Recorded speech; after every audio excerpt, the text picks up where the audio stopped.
Welcome to Modern Lifekeeping, where we discuss ways to thrive in today's world. I'm your host, Lori Christine. The first episode of the series, 21st Century Culture, is for parents searching for answers, inspiration, and soul strategies to be the best parents they can be in today's world. The information in this series also applies to young adults learning to parent themselves. By listening to this weekly podcast, you are setting an intention to strategize your parenting, examine your false beliefs, change patterns to make room for breakthroughs, and create the life that you envision for you and your children. The terrible twos pale in comparison to the teen years. Most parents identify the teen years as the most difficult years of all. Many worry about their ability to parent, as the harder they try, the more they seem to push their teen away. In an effort to make their teen happy, well-meaning parents can try too hard to solve their teen's problems, be their friend, or give unsolicited and unwelcome advice.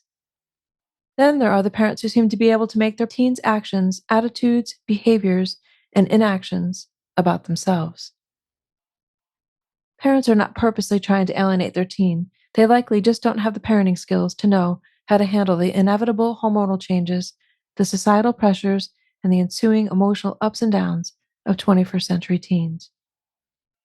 Many parents haven't learned how to parent themselves, let alone their teenagers. Of all the classes that parents had to take in high school, parenting, along with self-care, was never one of them. This is what makes parenting one of the most difficult jobs of all. When our children grow into teenagers, our parenting skills are really put to the test. Teens' perspective can offer some basic guidelines to help us to be there for our teenagers.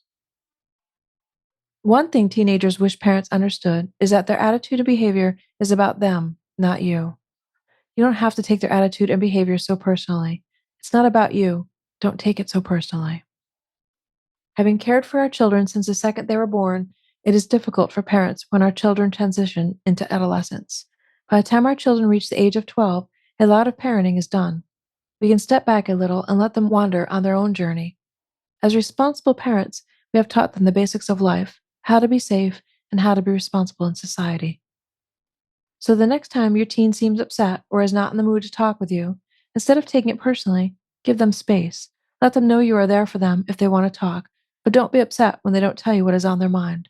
Remember, it is not about you. It likely has nothing to do with you, is nothing about you, and there is nothing that you can do to change or fix whatever is on their mind. Let them have their space to sort through their emotions without adding yours to the mix. Secondly, teens want to tell parents that they are not your friend. This does not mean that someday you won't be friends, but right now they are focusing on friendships and relationships with their peers. This is a normal stage of their development. Too many parents are parentifying their teens, blurring the lines between parent and child. This is confusing and draining for teens.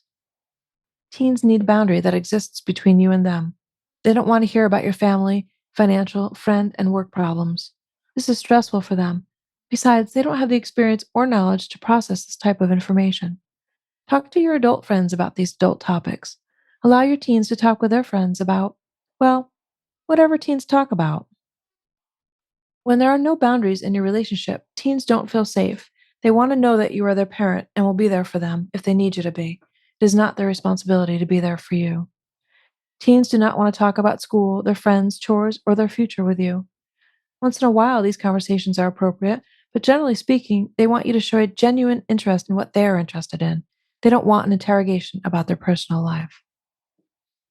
If they ask you to watch a show together, that is their way of spending time with you.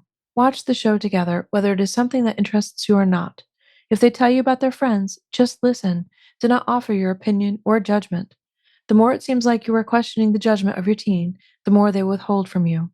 This is not to punish you, but to protect themselves from your feelings, judgment, and/or opinions. Respect their boundaries so that they learn how to respect the boundaries of others.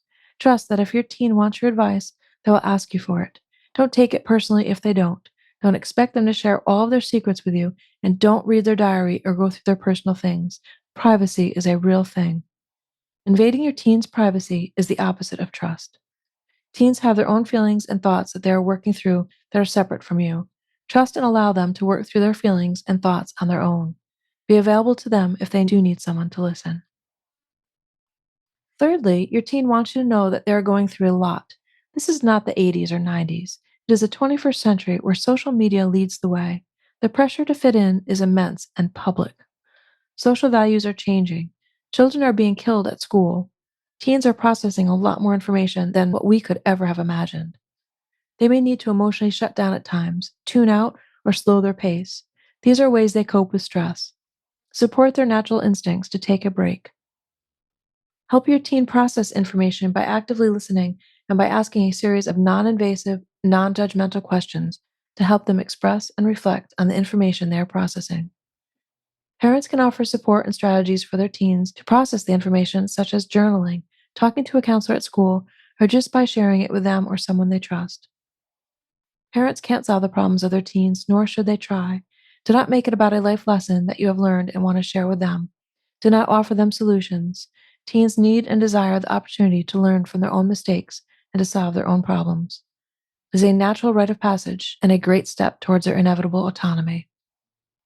Tell your teen that while you don't understand how they feel, because you did not grow up with all this information and social media, you are always there to listen to them while they process their thoughts and feelings. Let them know that you trust their decisions and judgment. Remind them that there is no such thing as failure, only opportunities to learn. Trust that you have done your job as a parent and passed down important values and morals. Part of adolescence involves testing boundaries and limits so teens can figure out their own identity and how they fit into the world. This is an important part of their development. And most importantly, teens want to know that you love them unconditionally. They want to know that no matter what, you love them without judgment or conditions. They need to know that you love them even when they are not being honest. They want to feel like you admire them and you love them for who they are becoming. Teens need to feel safe to be themselves, to trust their own judgment, and to be able to make and learn from their own mistakes without feeling like you will not love them if they do something you don't agree with or approve of. I know this sounds obvious, but as parents, our well meaning advice can sometimes be misinterpreted by our teens. Be aware and conscious of the words you speak. Consider the implications of what you say. If you are worried about their nutrition, instead of nagging them, don't keep unhealthy snacks in the house and cook healthy meals so you know they are eating healthy food. Control the things that you can and let go of the things you can't. Teens are growing into young adults who are learning how to live independently. If they are spending their energy dealing with our worry, judgment, lack of boundaries, insecurity, and fear, it will be that much harder for them to learn the coping skills they need to be successful in the 21st century. Teens are already worried about their schoolwork, their sexual identity, how they look, if they fit in, and so on. Parenting doesn't get easier as our children approach adolescence, but we can become more conscious of how we respond to and support our teens. Heed their advice and don't take them so personally or yourself so seriously. Be their parent and not their friend. Listen to them, give them space to grow on their journey, and let them know that you love them unconditionally. Thank you for listening to this week's episode of 21st Century Culture, brought to you by Kira Kisses. Be conscious of how you are parenting your teens. Give them space, give yourself a break, and allow them to learn from their experiences. Take chances and trust their own judgment. In our next episode of 21st Century Culture, we will explore the types of social pressures our teens are experiencing and how we can support them. For more information on my individual and parenting support groups, retreats, and services, visit Kira, Keara, Kisses.com. Thank you for listening. Until we meet again, keep wondering.